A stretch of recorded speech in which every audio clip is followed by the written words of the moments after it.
इस आतंकी हमले में किसी ने अपना बेटा खोया, किसी ने अपना भाई खोया, किसी ने अपना जीवन साथी खोया है। उनमें से कोई बांग्ला बोलता था, कोई कन्नड़ा बोलता था, कोई मराठी था, कोई ओडिया था, कोई गुजराती था, कोई यहां बिहार का लाल था।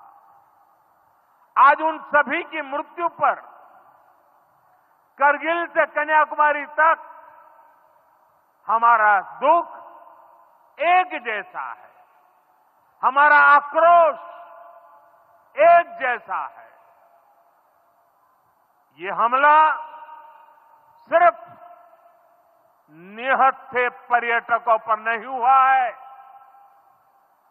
देश के दुश्मनों ने भारत की आत्मा पर हमला करने का दुस्साहस किया है।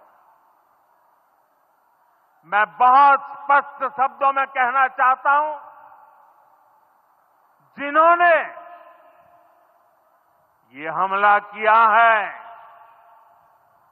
उन आतंकियों को और इस हमले की साजिश रचने वालों को